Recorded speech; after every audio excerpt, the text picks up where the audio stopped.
We're on course for that history-making series of results today, with all the Premier Division matches finishing all square. Let's find out whether we've got a draw at Tynecastle. Hearts against Kilmarnock from Neil Henderson. Yes, Hearts won, Kilmarnock won to gain. It was a case of who done it as to which player gave Hearts the lead after 6 minutes. Gary Locke sent in the high cross. Bobby Geddes rose for the catch but lost his balance. The ball dropped down on the line and it seemed that Mo Johnston got the final touch for his third goal of the season. But there was confusion of whether Geddes had dropped it over the line. Hearts dominated most of the first half and John Cahoon was influential, providing John Robertson and Mo Johnston with the early chances. In 31 minutes, Johnston found Gary Mackay. He headed to Robertson, who struck the bar from inside the 6-yard box. 2 minutes before half-time, Kilmarnock levelled. Hearts struggled to withstand the pressure inside the box, and fullback Gus MacPherson struck from 20 yards. The second half was competitive, with Kilmarnock looking to get their second win at Tynecastle this season, but it ended with Hearts getting a much-needed point to aid their bid to escape relegation. Hearts won, Kilmarnock won. Thanks, Neil. And as you say, Hearts no doubt perhaps on a slightly better run now, but discussion certainly centring around the scorer of that Hearts goal. The Premier Division at the moment are currently all square, and if it stays that way for the next few minutes, then that, as far as any of us can remember, will be the first time ever that all the Premier Division matches have ended in draws. Let's just bring you up to date with the situation as it stands, with just a few minutes to go in most of the matches. Mo Johnston, we suspect, has got on the score sheet in what is a very controversial opening goal for Hearts. It may have been Gary Locke, it may have been a Bobby Geddes' own goal, but most observers seem to have given it to Mo Johnston. So Hearts at that stage going 1-up in Kilmarnock, but Gus MacPherson equalising for the Ayrshire 3 minutes before half-time. Paul Wright put St John's goal at Tynecastle. Gary Locke, Mo Johnston and even Kilmarnock keeper Bobby Geddes had a claim. It was the Maroons' 700th in the Premier League. Gus MacPherson equalised though to ensure a share of the points there. And finally, Raith Rovers earned a draw at Dens despite having John McStay ordered off. Dundee's Noel Blake scored at both ends, and the Dark Blues now haven't won a home match since early November. As far as the table is concerned, everyone collects a point and nobody moves. Kilmarnock have surprised a lot of people this season, and Ali Mitchell very nearly surprised Hearts in the opening minutes at Tynecastle. Henry Smith held his shot. Then one of the most bizarre moments of the season. Gary Locke, standing over the ball, touches it with his toe, but it doesn't travel its full circumference, so the free kick hasn't been taken. McLaren then takes 2 touches. Locke crossed. Johnston jumped with Geddes, but was the keeper impeded? The ball went over the line, but Robertson made sure.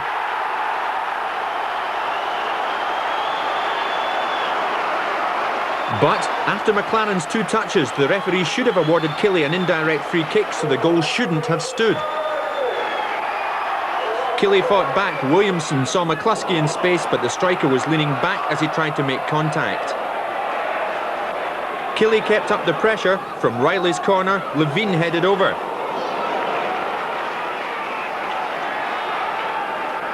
But Hearts went in search of a second goal and they almost got it. Cahoon passed to Mo Johnston.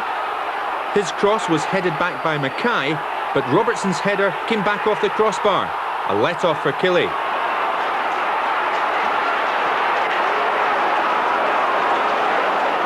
Killie were still pressing for an equaliser before the break. Black's cross and McSkimming's header, but Henry Smith had it, then lost it. McLaren cleared. Killie tried to mount another attack, but in the end, the move fizzled out.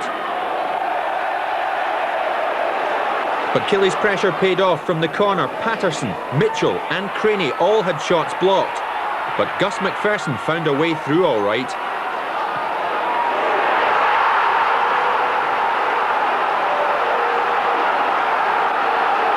Into the second half, and Hearts working hard in a bid to regain the lead. Locke's free kick, Johnston with the looping header. Then Johnston put Geddes under pressure again, but MacPherson cleared off the line. Killie still looked dangerous though. Mitchell, still full of running, found McCluskey, who got round Berry, but not Levine. It was end-to-end now. Cahoon's cross, and Robertson's header wasn't far off target. Time was running out now, but Hearts still pressed for the winner. Locke again crossing. Robertson couldn't get there, and Geddes did before McKinley. Then Killie could have won it. And once again, it was a hard-working Ali Mitchell who was the architect of the move. He powered his way forward. And he found Crainie on the left. He crossed, it came off McLaren, and Smith had to move quickly to keep out McSkimming.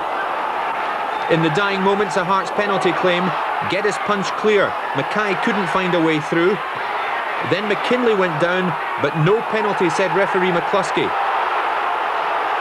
Torrid stuff, but 1-1 it finished, and both managers more than happy with their players' efforts.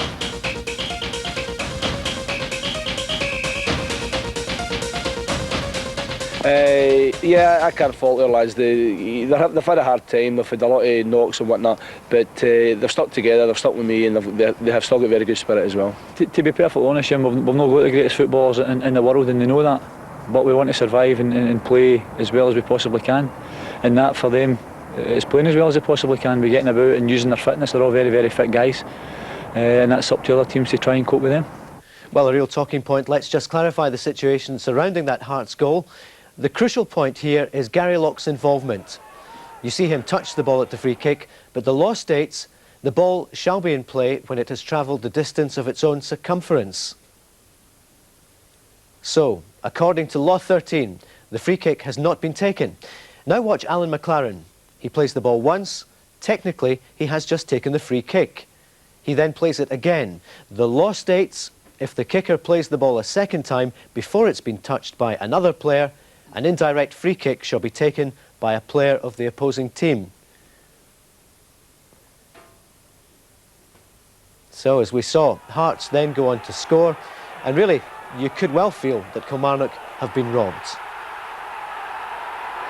So, a controversial point there being shown. Jim Traynor, well spotted there by some of our callers.